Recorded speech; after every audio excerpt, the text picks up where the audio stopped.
Hi there Waltineers, I'm Jack and this is DSNY Newscast, and today marks the kickoff to D23 2024 weekend here on the channel, and I'm going to be covering it all extensively for all of you. It's going to be tons of news and announcements from everything from the movie side of things. We'll get the upcoming movie slate for Disney, animation, Pixar, Disney live action, Marvel and Star Wars. We'll get some Disney Plus announcements as well. I'll cover all of that, but most importantly in my opinion is that we're going to get a whole bunch of news and announcements for the Disney parks, and this is of, upcoming Disney park projects that are yet to be revealed. So some really exciting stuff coming our way this weekend in terms of news, and I'll be covering it all extensively here on the channel. So be sure to subscribe down below if you haven't already. Hit that notification bell on YouTube, as the video is going to be coming out at all kinds of hours, so really important to stay notified. And I'd also like to say a special thank you to the official Waltineer Club members over on Patreon for always helping support this channel and making everything possible. So if you would like to become a member, the link is down below in the description. But with all of that being said, let's get into the video. And what this video is going to be is kind of a D23 kickoff preview. As there's a lot that goes on the D23 show floor, and many of us won't ever get the opportunity to ever attend a D23. So, there's lots of cool exhibits on the show floor within these pavilions, which I think some of them are worth, highlighting. Obviously, I'm going to get to the Imagineering pavilion, as there's already some quite noteworthy and newsworthy discussion coming out of that, of what they're alluding to later on this weekend. So definitely get to that in a little bit. But the first thing I want to talk about are probably what they would call activations. Disney loves that word at the moment for these kind of things, but I'm going to call them exhibits anyway. But within these exhibits, there's some technology being used, which I think may make its way to the Disney parks in some form in the future. And so, many of us won't get to see it in real life at D23, so I want to highlight it now. And a lot of it's actually to do with potential future character stuff. So the first thing is this interactive talking Rocket Raccoon exhibit that they've got on the show floor. And as we can see in this video, you can see that guests are able to interact in real time with this character from Guardians of the Galaxy. Are you tired? Not yet. Not yet? Oh, well, give it a minute, I guess. I don't know your life. And it's a different type of interaction from what we've seen prior in the Disney parks. It doesn't seem, at least, that there's a preset 10 things that Rocket can say in response to the guest. But instead, this effect of having this more natural language is being achieved through cameras being pointed at an actor, but not in a mocap suit, where the cameras can pick up the facial expressions, the movements, all those kind of characteristics, and then render the CGI in real time with little to no latency. Then that actor can talk to the guests in real time, which is a new way of doing this kind of digital puppetry. If they bring that to the Disney parks in the future, that could easily be the future of Disney park meet and greets. So very interesting that they're showcasing that on the show floor as well. And then over at the Disney Plus pavilion, they've got Bluey's house from the animated TV show on Disney Plus. And full disclosure here, I'm a big fan of Bluey. Got a little 1-year-old, and we do watch Bluey together every once in a while. And they've also got a meet and greet of Bluey and Bingo, the characters from there. And the reason why I'm highlighting this is because these characters, the fact that they're at D23 on a rotating meet and greet this year, if they've got the licensing deal for the characters to be at D23, it's obviously an Australian production company called Ludo Studios, and if they've got the licensing deal for that, potentially could we be seeing Bluey and Bingo come to the Disney parks in the not so distant future? I think it's a very real possibility. An animation courtyard, Disney Junior section over there, could really benefit from having these characters over there. So in the short term, we might see Bluey and Bingo come to the parks. That might be one of the announcements we get at the big presentation this weekend. And then the other thing, talking about characters as well, is over at the Avatar Pavilion, they have a scientist character that we've never seen before in the parks, walking around with like a banshee, like a baby Ikron on their arm, and they're walking around like, you know, talking to guests about that kind of thing. And we've never seen this character in the parks, which makes me think that if they're showing this character at D23, potentially could they be making their way to Pandora World of Avatar at Walt Disney World at some point in the future? Just thought those three things are worth highlighting before we get to the Imagineering topic. But now, with that being said, let's talk about Imagineering Pavilion. You know, it's titled Behind the Dreams this year.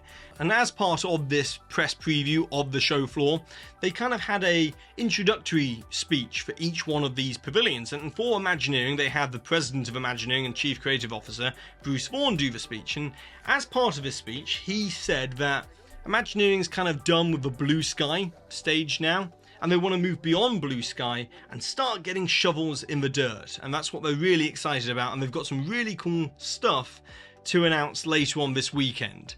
And to me, that's music to my ears to hear that, you know, at long last, Imagineering have heard what we've been saying as the Disney fans.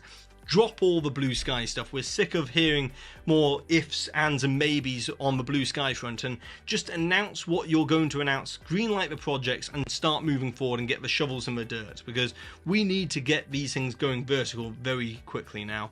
And it's a positive sign to hear that, and hopefully that means that construction progress in the parks we'll be able to monitor fairly shortly as well. So I think that's a great sign. Also, he's teasing some really cool stuff coming later on this weekend, some big reveals. So we'll find that out, and I'll be breaking it all down and covering it all in depth later on this weekend. So stay tuned for all of that. But then within this pavilion, it's a very large Imagineering pavilion, and they don't really have many projects in the works that we know about, at least, that they can show us. So the one thing that is news and noteworthy is that the Avengers e-ticket is still in development. It lives, and Imagineering have still been working on it, and it's definitely still coming to Disney California Adventure as part of Avengers Campus. And they've even shown like the model for the ride vehicle within the pavilion, and they also have a video of them working on the design of the ride vehicle and all this sort of stuff, which I'll show you now as well.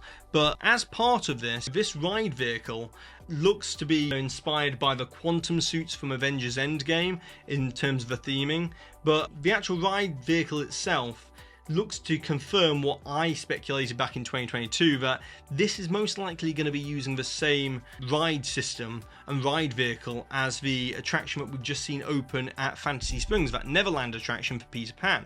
If you put them side by side, these two vehicles look very similar. I can't absolutely say for certain, but they look very similar. And you got a 4 or 5 row per row configuration there with around 12 to 15 people per ride vehicle, which means it's very high capacity, which is definitely what Avengers Campus needs.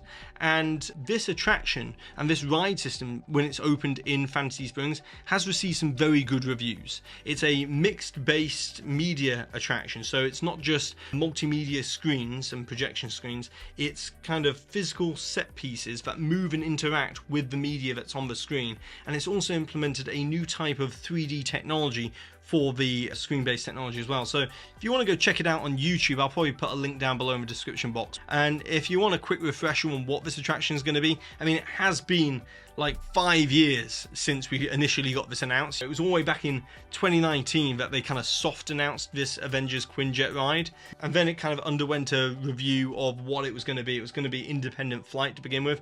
Now we're going to be flying alongside the Avengers in this new ride vehicle. But this is a multiverse attraction, so superheroes from all across the MCU, from different multiverses, are coming together to fight the big bad. In this case is King Thanos. He's the big villain of the attraction.